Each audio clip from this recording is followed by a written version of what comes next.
describe for a moment over here what you have, and tell our viewers before we start playing what these figures look like when you get them and what you turn them Oh, into? yeah, yeah. You know what? There's Because you painted these, right? yeah, yeah.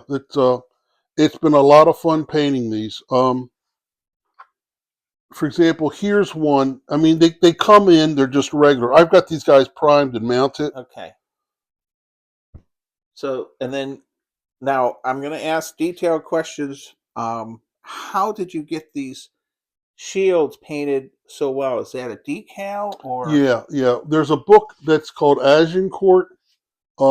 If you want to, we could even do a separate video to show you how I did it. But there's a book called Agincourt that has not every, but most all the shields for both the French and the English.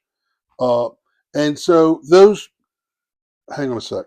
So, how do we do those shields? Well, what I did is I made a copy from the book of the shields, and then I took those pages and clipped them together, and so I could print out all those shields. Now, these shields are on a decal sheet. And when I printed them on the decal sheet, which if you've got a home printer that's a color home printer, you should be able to do any of this at home.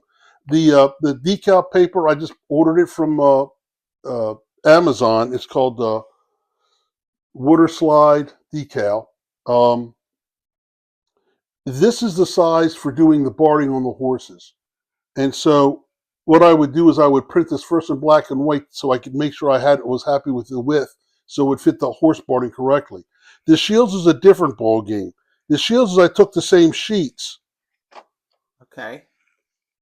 but what I did is I printed them on here. What I would do then, for example, here's one that I would then take Okay. that whole sheet. I would then tell it that I wanted to print it on Japanese postcard. And by doing that, the shield doesn't exactly fit the shield on these guys, but it's a little bit smaller. Okay. So the result is it goes right on and you just paint the trim around it. Now, me being who I am, I'm not happy with just having, look how dull that yellow and red is in that. So it's like, well, I've got to have it to where it stands out. So what these basically became were templates for me to basically paint within the lines. So if you take a look like at this one, this figure, I painted the shield yellow underneath, put on the decal. The decal had the yellow bleed through, but that still wasn't good enough.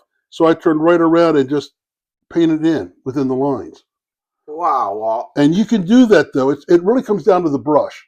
I could grab a brush for you. But the brush and the paint, I really, really like the Vallejo game colors. They're phenomenal. And then also what's helpful, too, for little things like doing the eyes, is AK-47 makes a white and it's a 0.9 to 1.3. But you just touch it to the eyeball socket, and there's your white. And then you come back with either a small micro pen, or you can use a paint.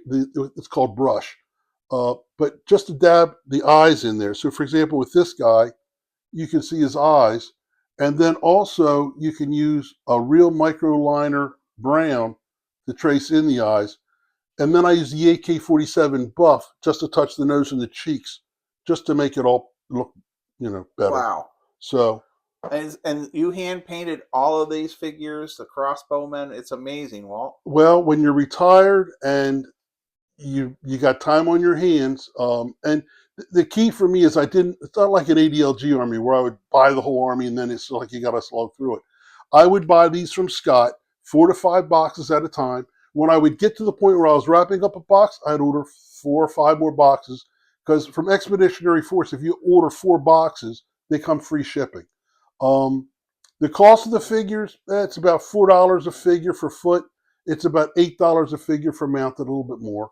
But, it's one of those things that you start, you're going to go, I was originally only going to do this for Blood and Crown rules, which don't require many figures. But once I got started, it was so much fun painting it, it's like I couldn't stop. So now I've got enough to have 6 players, like at a convention like Historicon, to play Lion Rampant. And now I'm realizing, having set up this table, that I'm going to need a bigger table. Wow. All right, Walt. I can't wait to play. Stay safe, be kind, be courteous. We're going to be probably putting this video in with the other one, and we'll also do this as a separate video. Be true to your school. Oh, yes, Kevin, be true to your school.